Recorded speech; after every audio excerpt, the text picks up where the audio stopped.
Bueno, buenos días tengan todos y espero que hayan disfrutado el tiempo de la alabanza. Esta última canción realmente es especial para mí, es sencilla, la letra realmente es corta, pero es muy profunda. Sean todos bienvenidos, me da un placer verlos. Para los que nos visitan por primera vez, bienvenidos. Estamos estudiando el primer libro de Samuel y hoy vamos a estar en 1 Samuel capítulo 7, versículos del 5 al 11. Si pueden buscar su Biblia, 1 Samuel capítulo 7, versículos 5 al 11. Entonces, solo para dar algo de contexto, la semana pasada estábamos viendo el resultado de estar entristecido de corazón, o sea, el fruto de ello a manera personal estábamos viendo, ¿no? Que Samuel había estado predicando el evangelio por 20 años y casa a casa, digamos, cada persona. Y el ánimo de Samuel, según los primeros 4 versículos, era que se arrepintieran, que confesaran y que dejaran sus ídolos y principalmente que sirvieran al Señor únicamente. Entonces nos concentramos en explicar eso y hoy vamos a ver cómo se ve eso en la iglesia. O sea, primero fue personal, arrepentimiento, confesión, abandonar los ídolos y servir al Señor personalmente. Y ahora los versículos que vienen es cómo se traduce eso en el cuerpo de Cristo. O sea que voy a leer los versículos del 5 al 11 y luego oramos. 1 Samuel 7, versículos 5 al 11. Y Samuel dijo: reúnan en Mizpa a todo Israel y yo oraré al Señor por ustedes. Se reunieron los israelitas en Mizpa y sacaron agua y la derramaron delante del Señor. Ayunaron aquel día y dijeron allí: hemos pecado contra el Señor. Y Samuel juzgó a los israelitas en Mizpa. Y cuando los filisteos oyeron que los israelitas se habían reunido en Mizpa, los príncipes de los filisteos subieron contra Israel. Cuando oyeron eso, los israelitas tuvieron temor de los filisteos. Entonces los israelitas dijeron a Samuel: no dejes de clamar al Señor nuestro Dios por nosotros, para que Él nos libre de la mano de los filisteos. Tomó Samuel un cordero de leche y lo ofreció tomó Samuel un cordero de leche y lo ofreció como completo holocausto al Señor. Y clamó Samuel al Señor por Israel, y el Señor le respondió. Mientras Samuel estaba ofreciendo el holocausto, los filisteos se acercaron para pelear con Israel, pero el Señor tronó con gran estruendo aquel día contra los filisteos y los confundió, y fueron derrotados delante de Israel. Saliendo de Mizpa, los hombres de Israel persiguieron a los filisteos, hiriéndolos hasta más allá de Bet-car. Oremos. Señor Dios, gracias por lo que acabamos de cantar, que tú eres nuestro Redentor. No hay nadie más grande, más maravilloso, más excelso, sublime que tú. Y oramos por nosotros, por lo que vamos a ver. La semana pasada, Dios, fuimos animados, Padre, a abandonar nuestros ídolos, a abandonar cualquier cosa que se interponga entre el camino de lo que tú quieres enseñarnos, de la belleza, de la santidad de tu nombre, Dios, de lo que quieres hacer en nuestras vidas, en nuestra familia, en nuestros hijos, Dios, es lo más importante. Pero hoy, Señor, ayúdanos a entender y ver cómo se traduce en nuestra vida de comunión, como iglesia, Dios, como hermanos en la fe. Yo sé que esta semana has estado trabajando en ello, en cada uno de nosotros, pero ayúdanos, Señor, a poner la mirada en ti constantemente, mi Dios. Gracias por la alabanza, gracias por tu palabra y gracias por sostenernos hoy. Amén. Ok, entonces, hermanos míos, Samuel pasó 20 años predicando, no fue una tarea fácil. ¿Quién de nosotros seguiría ahí trabajando? Imagínense 20 años trabajando duro para ver que la gente reaccionara ante el evangelio. Y vemos la respuesta interna que tuvo el pueblo de Israel. Y ahora vamos a estudiar la respuesta, digamos, pública que hubo, lo visible, cómo se traduce esa respuesta en la comunión, en nosotros. El versículo 5 comienza diciendo que Samuel les anima a todos que se reúnan en Mizpa. Y eso es interesante porque es aquí la primera evidencia para nosotros como iglesia de cuando Dios está trabajando en nuestros corazones. Hubo una reunión de adoración. hubo culto público. No, cada quien estaba en su casa y Samuel dice en el versículo 5, reunámonos en Mizpa. Entonces, hubo una reunión de adoración como iglesia, como pueblo de Israel. No podían ir a Silo porque Silo probablemente había sido destruida. Y ahora les dice Samuel, vayan a Mizpa. Y Mizpa está como a unos 13 kilómetros al noroeste de Kiriat Jearim, donde está el arca en este momento. O sea que para hacer un poquito de como algo contextual, es como que alguien nos diga ahorita vamos a reunirnos entre Sébaco y Matagalpa, porque creo que de aquí a Sébaco son como 26 kilómetros, 27 kilómetros. Entonces Samuel dice, vámonos a la mitad, encontrémonos, ¿no? Es como que ligamos a Don Martín que vive allá por aquellos lados, que ellos, que su familia y nosotros nos encontremos caminando en Mizpa. Entonces si todos ustedes dirán, con este sol no creo, mañana tal vez, o al final del día para que sea más sencillo, pero no vemos eso en el pueblo de Israel. Con ese pequeño dato, entonces, vemos, hermanos, que valía la pena dejar de hacer cualquier cosa que ellos estuvieran haciendo en ese momento, lo que sea. Valía la pena dejar de hacer lo que fuera que estuvieran haciendo y que vinieran desde cualquier lugar remoto del país para reunirse con Samuel en la búsqueda del favor de Dios. Y la razón era orar juntos. O sea, y quiero que entiendan eso. La razón era, vamos, caminemos de camino a Sébaco para orar juntos. El hombre y la mujer que entiende que ha sido salvado, abierto los ojos por la misericordia de Dios. El hombre, el creyente que entiende que por la misericordia de Dios está aquí, puede cantar, puede entender, leer las escrituras, escucha esto y va, camina, adora, se reúne, ¿no? O sea, no hay que ser legalista o algo, no es como que si hacemos una reunión a las 5 de la mañana todo el mundo tiene que venir, no es eso lo que quiero dar a entender, pero sino que el corazón tiene una prioridad, el corazón tiene el día del Señor, el día que nos reunimos como hermanos en la fe, importante. Sé y estoy seguro que ustedes han experimentado esto en los grupos pequeños, ¿no? O sea, ¿cuántos de ustedes tal vez el día de grupo pequeño y ustedes dicen, no quiero ir, hace un día cansado, más si tu trabajo es andar fuera en la calle todo el día con sol, no quiero, y luego dijiste, bueno, vamos a ir, y cuando fuiste, a lo mejor saliste del grupo diciendo en tu mente, en tu corazón, menos mal que no me lo perdí, estuvo bueno. Y espero que haya sido porque estuvo bueno y no porque el chisme estuvo bueno, ¿verdad? No es eso no es esa la intención. Pero que haya salido ese día diciendo, wow, qué bendecido que estuve de haber escuchado o de haber compartido. Y muy seguramente un domingo te ha sucedido también, ¿no? O sea, no me siento con ganas de ir a la iglesia. Y consideras la opción de quedarte en casa, pero luego recuerdas, no, los salmos, es mucho mejor un día en la casa del Señor que ir lejos de Él. Entonces, llegas a la iglesia como hoy todos ustedes y de repente Dios usa lo que menos esperabas o a la persona que menos esperabas para bendecir tu vida. No, y sucede, alguien te dice algo, alguien hace algo y tú dices, wow, esto es el Señor hablando en mi corazón. ¿No? Entonces, eso está sucediendo con ellos ahorita. Esto sucede.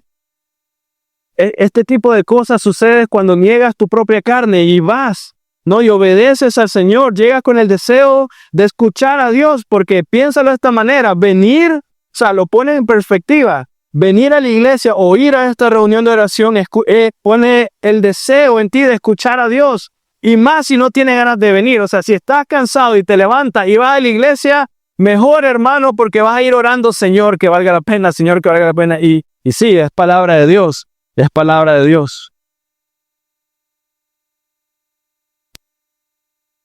Pero Israel quiere escuchar la voz de Dios. Dejan todo. Dejan miedos, dejan enojo, dejan inseguridades. Prefieren salir y escuchar la voz de Dios. Ellos quieren y anhelan escuchar a Dios. Y quiero que vean la escena que se nos presenta en este versículo. Es una reunión de oración. Es una reunión de oración. La intención de esta reunión era las personas que asistían a esta oración ¿Qué estaban diciendo con su asistencia? Ustedes estando aquí en la iglesia, ¿qué están diciendo estando aquí? No, quiero escuchar a Dios. Quiero ver qué dice. O sea, estar ahí, estar con el pueblo de Israel demuestran con su presencia que realmente quieren seguir al Señor. O sea, mi vida está hecha un desastre, pero Señor, si te place, háblame. Samuel quería llevarlos al Señor. Y así vemos el versículo 4 de la semana pasada. La intención de Samuel era que todos sirvieran al Señor. Así que esto es una buena manera de ver tu presencia en la iglesia cada domingo o en el grupo pequeño en la semana. Llego cada domingo o a mi grupo pequeño, a mi reunión para confesar la gracia de Dios a mi vida, servir solo al Señor, amar solo al Señor, escuchar al Señor, porque sinceramente si me sigo escuchando a mí mismo voy a quedar loco o va a pasarme cualquier otra cosa. Pero es una manera de verlo. No debo de hacer lo que está haciendo como el pueblo de Israel ahorita. Me dirijo a Mizpa porque quiero escuchar al Señor. ¿Qué dice su palabra? Y lo interesante es lo que sigue diciendo Samuel. Dice, yo oraré al Señor por ustedes. Hermanos míos, ¿qué es eso? Intercesión. Como cuando alguien te pregunta en la mañana, cuando es el tiempo de oración, ¿no? A las 10. ¿Qué podemos orar? ¿Alguien tiene alguna petición especial? Ahora imagínate Samuel diciéndole esto a todo el pueblo de Israel para yo interceder o orar por ustedes al Señor. Y esa fue razón suficiente para todos reunirse. Esa es otra evidencia. Entonces, número 1, había un deseo de reunirse como un cuerpo de Cristo. Número 2, hay intercesión mutua, hay oración mutua. Esas son evidencias de que Dios está trabajando por medio de su Espíritu. Samuel es un hombre de oración, hermanos míos. 1 Samuel capítulo 12 está en sus pantallas. Más adelante, capítulo 12, 23, dice, Samuel hablando a todo el pueblo de Israel. Y en cuanto a mí, lejos esté de mí que peque contra el Señor, cesando de orar por ustedes. Y eso es súper interesante porque Samuel está diciendo, si yo no estoy orando por el pueblo de Dios, estoy pecando en contra del pueblo de Dios. O sea, y es igual con nosotros. Si yo no estoy orando por mi iglesia, la persona que tengo a la derecha, a la izquierda, adelante o atrás, estoy pecando en contra de Dios. Y luego no queda solo ahí. Antes bien les instruiré en el camino bueno y recto. O sea que las prioridades de Samuel eran dos cosas hasta este momento. Orar por el pueblo de Dios, instruir al pueblo de Dios, enseñarle la palabra. Y aquí está lo importante y necesario que debemos de hacer como iglesia entonces. Orar e instruir al pueblo de Dios en la palabra. Eso es lo importante. Eso es lo necesario. Es lo que necesitamos a diario. Así que el arrepentimiento y confesión de pecado en la primera parte, en los primeros 4 versículos, ellos dejando los ídolos, no es la obra perfecta y buena. Es bueno. O sea, pero no queda ahí. O sea, dejar tu pecado, ya no parar de hacerlo o reconocer el pecado, no es suficiente. No queda ahí. No es lo que tienes que hacer. Sino más bien que por medio de la oración y conocer la palabra de Dios, esa es la obra que debemos de buscar. Crecer en nuestra vida de oración, crecer en mi deseo de interceder por mi familia, por mis hermanos y conocer más del Señor.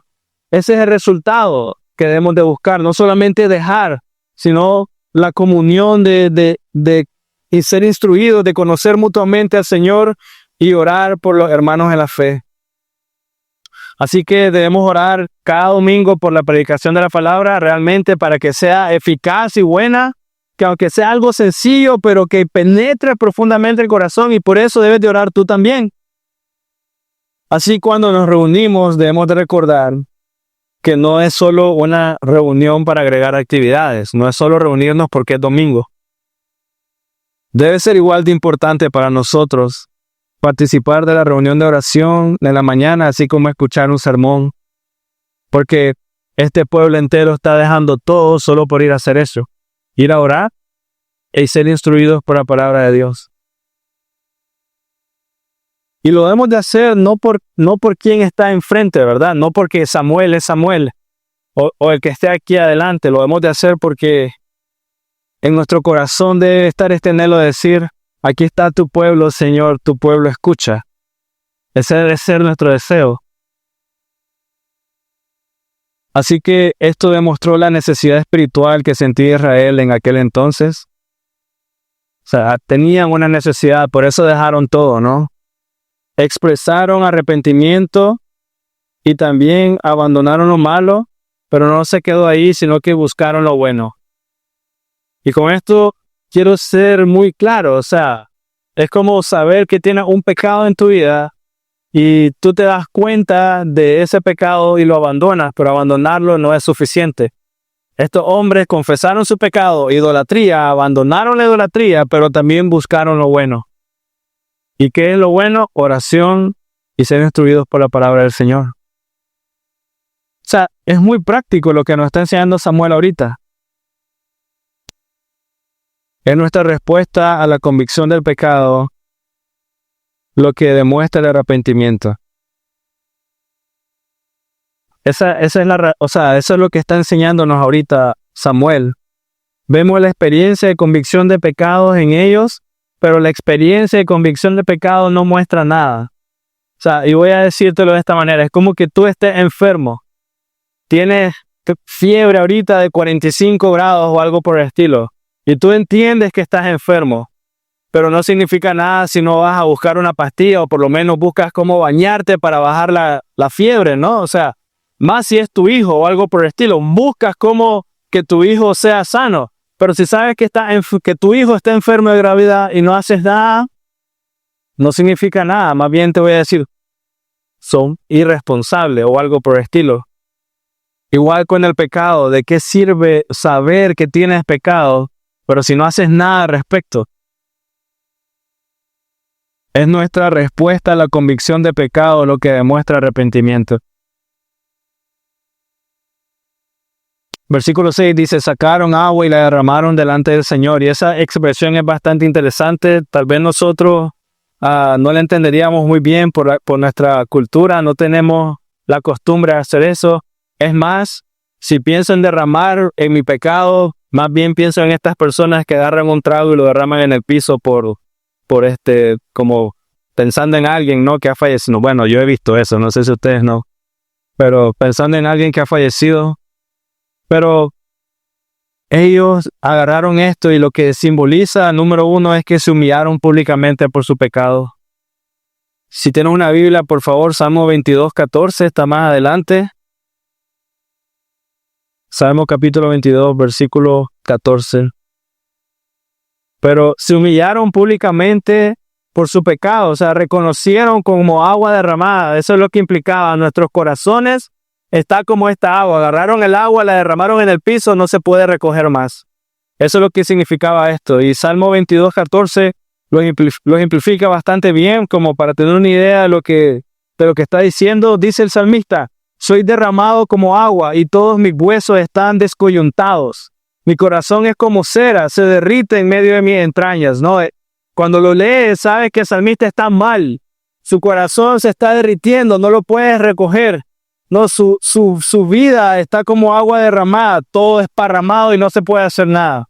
Entonces, cuando Israel dice esto, sacaron agua y la derramaron delante del Señor, ellos sabían que eso estaba representando, estamos mal. Públicamente están diciendo, mi corazón está mal.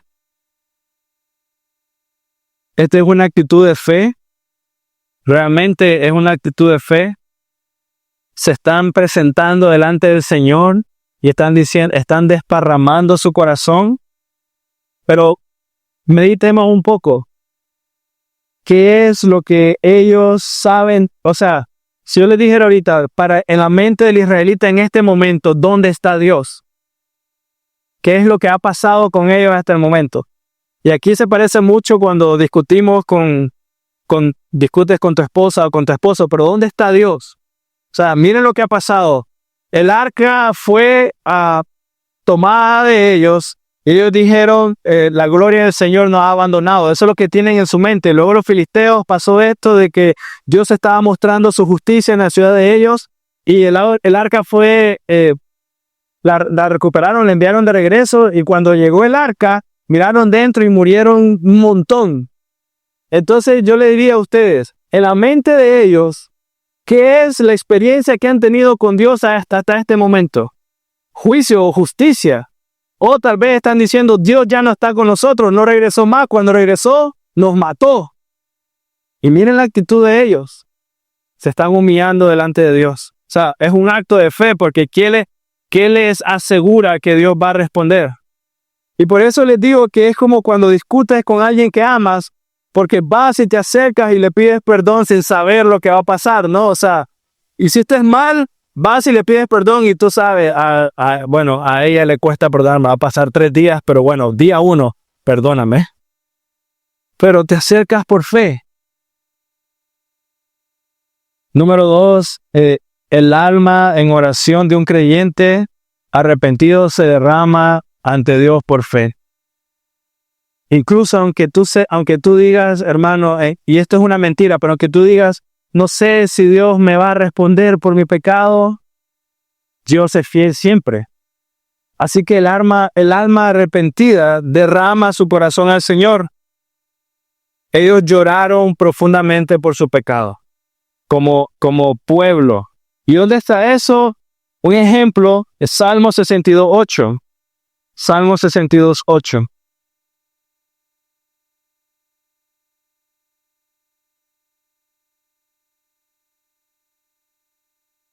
Confíen en Él en todo tiempo, oh pueblo, derramen su corazón delante de Él. Dios es nuestro refugio. Amén. Y quiero que veas esto, dice, confíen en Él en todo tiempo, incluso cuando estás en la parte más baja de tu vida, incluso cuando hay pecado claro y evidente en tu corazón, derrama tu corazón delante del Señor y confía en Él.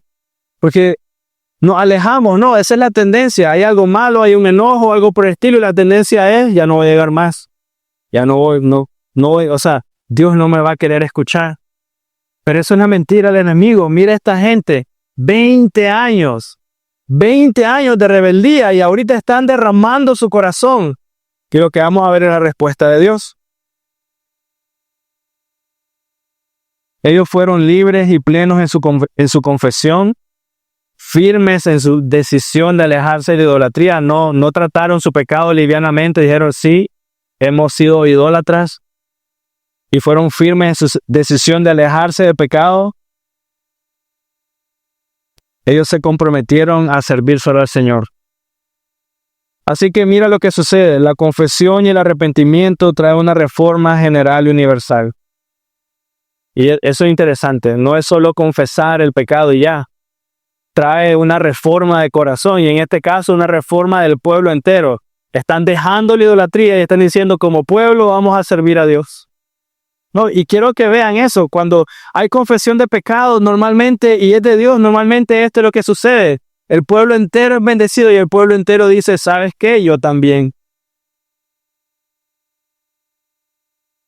Entonces derramar agua ante el Señor era una señal de arrepentimiento, de dolor. Y esto se entiende por las acciones que siguen. O sea, como para confesar o para reafirmar que realmente estaban adoloridos, están las acciones que siguen. Ellos ayunaron y confesaron su pecado delante de Dios. Habían confesado muy probablemente su pecado delante de Samuel, pero ahora como pueblo reunido están confesando su pecado delante de Dios. Se reunieron, ayunaron y confesaron su pecado delante de Dios. Y este ayuno demuestra aflicción de almas. Por lo general nosotros ayunamos como para buscar la dirección de Dios, o como iglesia cuando ayunamos los primeros domingos de cada mes es porque estamos ayunando por alguna petición particular o específica, pero en este caso el ayuno está expresando arrepentimiento y devoción. En este caso, cuando ellos están ayunando, es como que ellos están diciendo como el perdón de Dios o mi relación con Dios es mucho más importante que comer. Y tal vez nosotros como buenos matagalpinos diríamos mucho más importante que el café. Mucho más importante que cualquier cosa.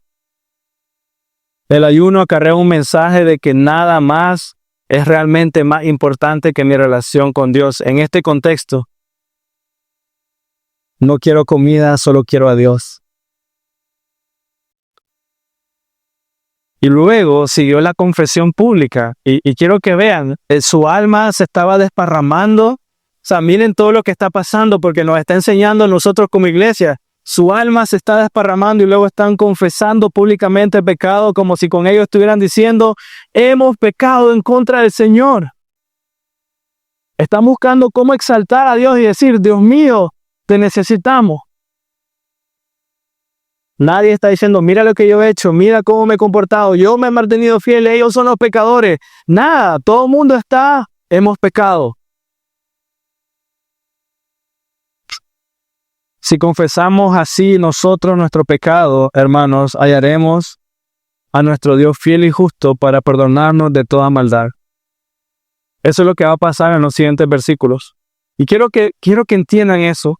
Si nosotros como iglesia tenemos el mismo corazón que está mostrando el pueblo de Israel en este momento, encontraremos que el Señor es fiel y justo para librarnos y perdonarnos de toda maldad. Primera de Juan, capítulo 1, versículo del 8 al 10, va a estar en sus pantallas.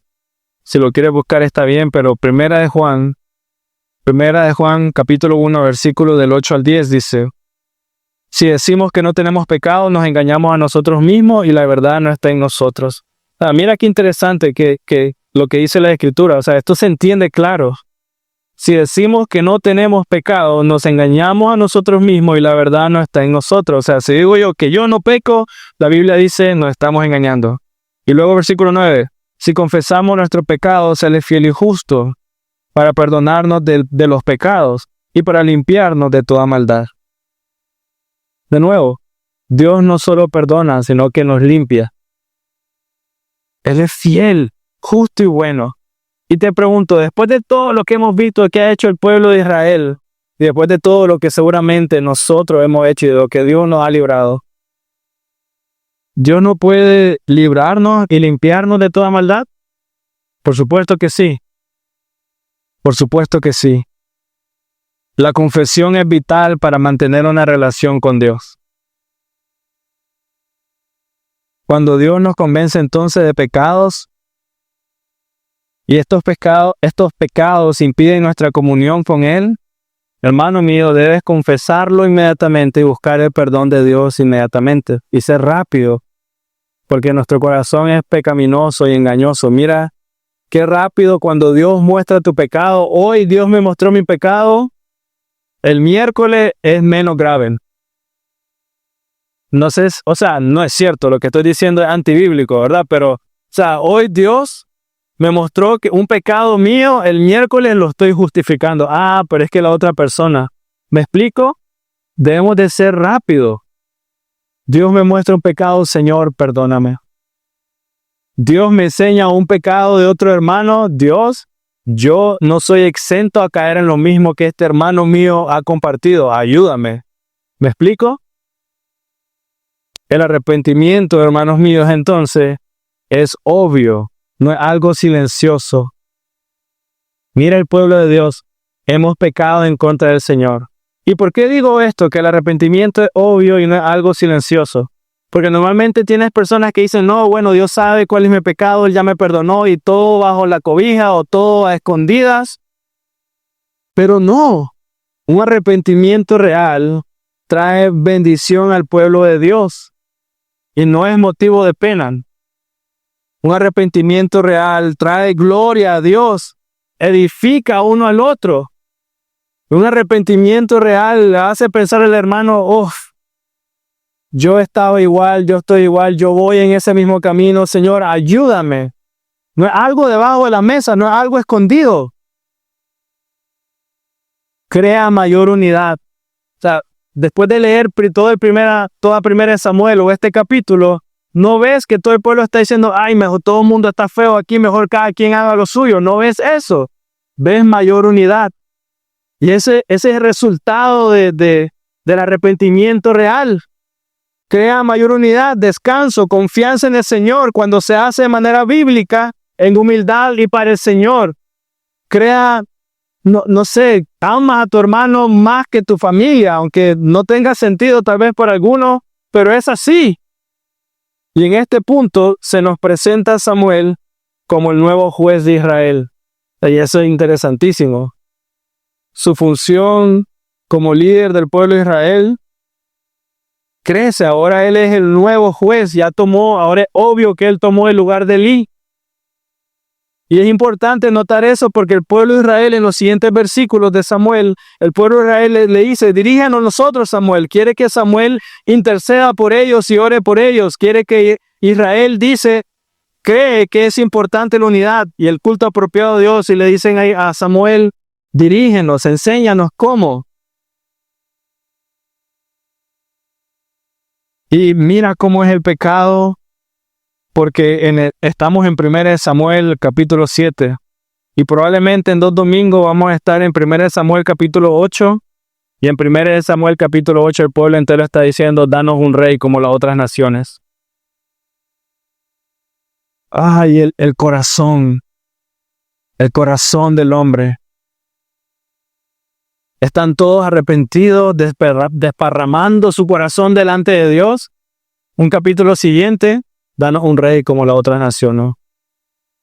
Debemos de ser rápidos con nuestro corazón. Rápidos. Versículo 7 de 1 Samuel capítulo 7 dice: y cuando los filisteos oyeron que los israelitas se habían reunido en Mizpa, los príncipes de los filisteos subieron contra Israel. Cuando oyeron esto, los israelitas tuvieron temor de los filisteos. ¿Por qué sucede esto? Mira, no se explicó en los otros capítulos, no da la oportunidad, pero aquí se da la oportunidad de entenderlo.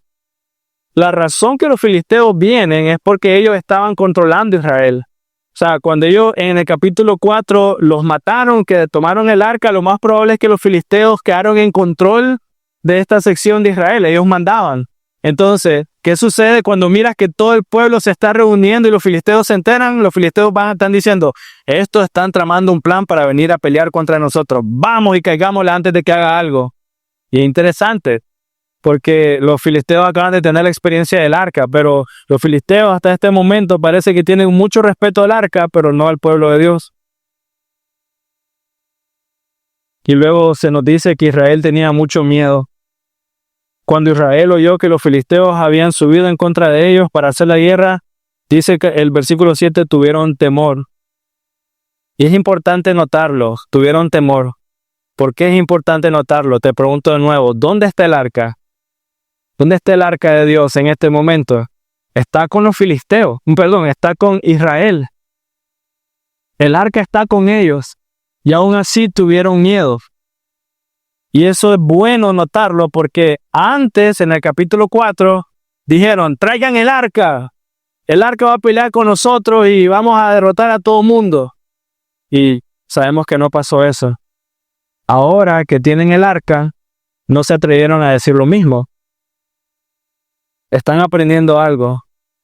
En el pasado parecían tener más fe cuando confiaban en el arca, cuando miraban el arca ahí con ellos, pero ahora que tienen el arca ahí y la pueden ver, ahora están aprendiendo que deben de tener fe en el Señor y no en el arca misma. No, porque la pudieron haber puesto delante de ellos, pero no lo volvieron a hacer, no cometieron el mismo error.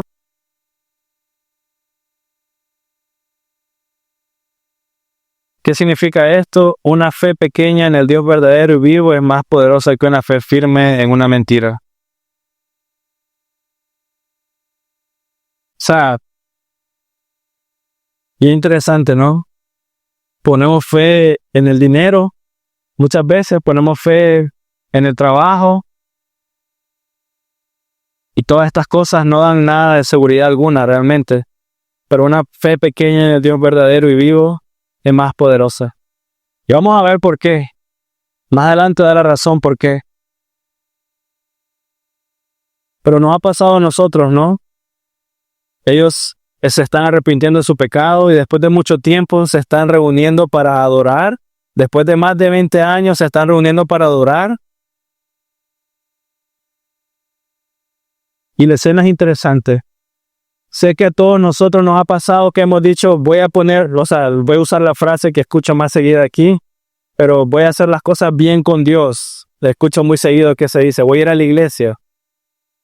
Y yo sé que seguramente a ustedes les ha pasado o han escuchado de que alguien toma esa decisión, llega a la iglesia un domingo y el primer domingo que llega a la iglesia en lugar de que las cosas se ordenen, se ponen peor.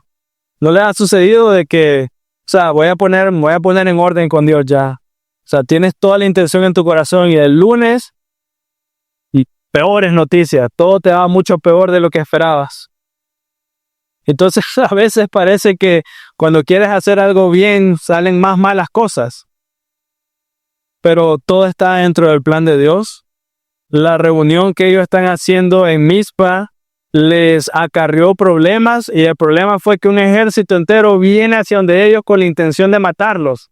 Ellos fueron a Mizpa con la intención de ayunar y de orar y de confesar su pecado, y la respuesta que consiguieron en ese momento fue que un ejército mucho más poderoso que ellos va en dirección a donde están ellos para matarlos. Debemos entender entonces que cuando todo pecador se arrepiente y está en camino de entregar su vida a Dios por completo y no confiar más en sí mismo, en ese mismo momento Satanás concentra todas sus fuerzas contra ti e intentará colocar cualquier distracción para que no vayas al Señor. Eso es lo que está pasando aquí. Ellos como pueblo entero quieren adorar a Dios, el diablo inmediatamente quiere enviar un ejército para que no lo hagan y no se arrepientan de todo corazón ante Dios. Y con esto aprendemos, hermanos, coloca la mirada en el Señor, confía en el Señor. Todas las cosas son para el bien de los hijos de Dios. Algunas veces es difícil, es cierto, pero confía en el Señor. Es mejor confiar en Dios que confiar en lo que yo puedo hacer. Entonces meditemos en todo el bien que surge de este mal ahora. La vida de Israel fue amenazada, lo iban a matar a todos, pero para ser honesto, este era el mejor momento que esto sucediera. Si Israel iba a ser como atacado en ese momento, era el mejor momento que sucediera porque todo el pueblo de Israel se estaba arrepintiendo. Así que si los mataban incluso bien, porque ya se habían puesto en orden al Señor. El estado de su corazón estaba preparado para recibir a sus enemigos. Pero Dios les prometió a ellos por medio de Samuel que si se arrepentían, Dios los iba a librar de los filisteos. Eso es el versículo 3, dice, si se arrepienten, Dios los librará de la mano de los filisteos. Samuel viene, está predicando, el versículo 3 dice, si ustedes se arrepienten, Dios los va a librar de los filisteos. Así que aquí hay una decisión importante. Salgo corriendo, estoy en este lugar porque quiero ayunar y quiero orar y quiero entregar mi corazón al Señor. Viene la guerra delante de mí. ¿Qué decisión tomo? ¿Salgo corriendo o confío en la palabra de Dios? Confío que Dios me dijo, si se arrepienten, Dios los librará de la mano de los filisteos. Es difícil, ¿no? En lugar de que el pueblo de Dios confíe en el arca, ellos están tomando la decisión de confiar en el Señor. El versículo 8 más o menos lo representa. Dice, entonces los israelitas dijeron a Samuel, no dejes de clamar al Señor nuestro Dios por nosotros para que Él nos libre de la mano de los filisteos. O sea, Israel en ese momento dijo, lo mejor que podemos hacer es orar. Samuel, por favor, intercede por nosotros. Clamar al Señor. Estaban ahí desarmados, sin preparación para la guerra, no tenían nada, lo único que podían agarrar tal vez eran piedras. Pero en lugar de agarrar piedras con sus manos, dijeron a Samuel, por favor Samuel, no dejes de orar por nosotros, intercede, ora. Dios tiene esa tendencia, ¿verdad? Y en lo personal, cuando lo hace, yo digo, ay Señor, pero gracias. Pero Dios tiene esa tendencia con nosotros de quitarnos todo lo que nos da algún tipo de sentir de seguridad para demostrar que solo en Él tenemos nuestro escudo. Dios tiene eso, nos quita esas cosas, pero lo hace con la intención de demostrarnos que Él es nuestro escudo, en Él debe estar nuestra confianza, solo a Él debemos ir. Se preocuparon mucho de que Samuel no deje de orar por ellos, o sea, están aprendiendo, por lo menos en esta sección están aprendiendo que lo que tienen que hacer es confiar en Dios y orar. Hermanos míos, y aquí viene la parte importante. Si ellos tienen la confianza de sentirse seguros, de ver un ejército viniendo delante de ellos, y dicen, Samuel, ora por nosotros, intercede por nosotros, y tienen la seguridad de quedarse donde están y confiar en el Señor, hermanos, mucho más nosotros que tenemos a Cristo que intercede delante de Dios. Romanos 8:34. Cristo Jesús es el que murió, si más aún el que resucitó, el que además, y ahí está a la diestra de Dios, el que también intercede por nosotros. Qué bello, ¿no? O sea, Samuel está en la tierra con ellos, viene el ejército y Samuel lo está viendo, pero nosotros tenemos a alguien que está a la diestra de Dios, intercediendo constantemente.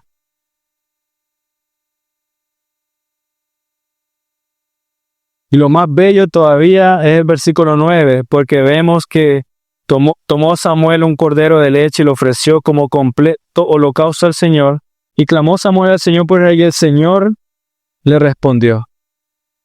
El Señor respondió. El Señor te ha respondido, ¿no? Notemos a lo que Dios responde. Dios no respondió a grandes muestras de valentía, no respondió a grandes cantidades de holocaustos o sangre, no sé. Dios no respondió a un acto desinteresado de alguien. Dios más bien nos enseña que siempre responde a un corazón verdaderamente arrepentido, siempre. Siempre. No importa cuántos años han pasado, 20 años en este caso, Dios siempre responde a un corazón verdaderamente arrepentido. Siempre. Samuel ofreció un solo cordero de leche pequeño que estaba amamantando. Y eso fue suficiente para todo el pueblo. Un solo cordero. Hermanos, Dios valora el corazón detrás del acto. Un corazón verdaderamente arrepentido es suficiente. De ahí después cómo se ve por fuera ya es cosa tuya. Y te daré un ejemplo, ¿no? O sea, pero es como un ejemplo mundano, porque realmente no importa lo que hagamos, nunca vamos a dar suficiente, ¿no? Pero es como darle flores a tu esposa. No, si le llegas con una, tal vez la aprecia, pero no es lo mismo como que es con una docena. No. Es cierto. Dios no es así, obviamente. Dios no es así. Pero Él valora el corazón. Él valora el corazón. El hecho de que el Señor responda señala un cambio en la relación entre Israel y Dios. Recordemos que al inicio se nos dice que la palabra de Dios se escaseaba, eso es 1 Samuel 3, y luego en el capítulo 4 se nos dice que la gloria de Dios había abandonado a Israel. Y en medio de todo esto era claro y todos sabían que Dios no estaba con ellos, pero inmediatamente se arrepienten con un corazón genuino, inmediatamente viene el arrepentimiento verdadero, el Señor responde. Inmediatamente viene el arrepentimiento genuino y el Señor responde. Versículo 10, y con esto ya voy a estar terminando.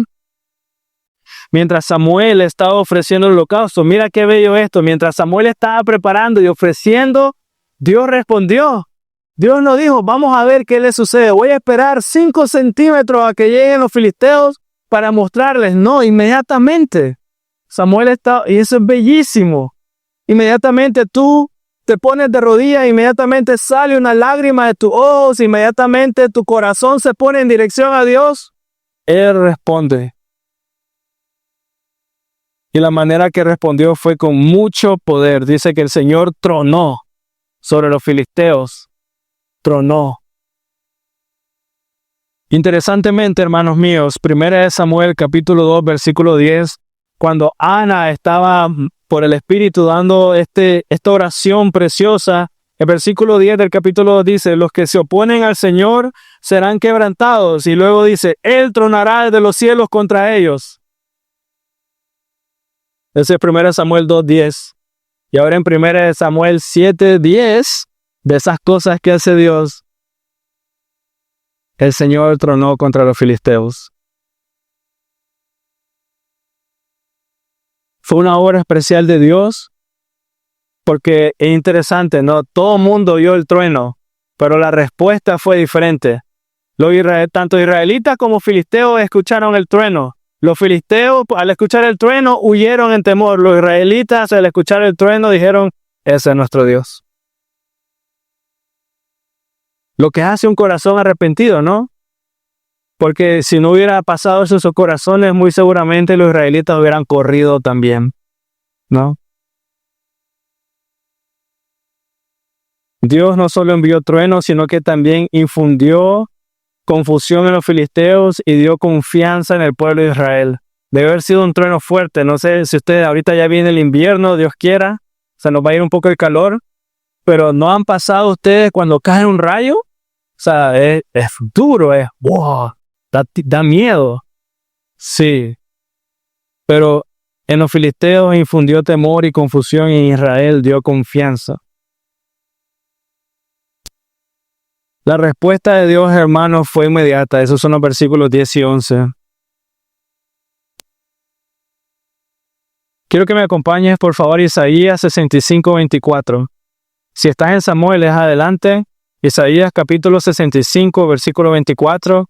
Y hermanos, con esto voy a estar terminando, sinceramente. Solo me quedan 2 líneas más. Isaías capítulo 65, versículo 24. Así que mientras Samuel aún hablaba, Dios oyó y respondió con fuerza, un trueno.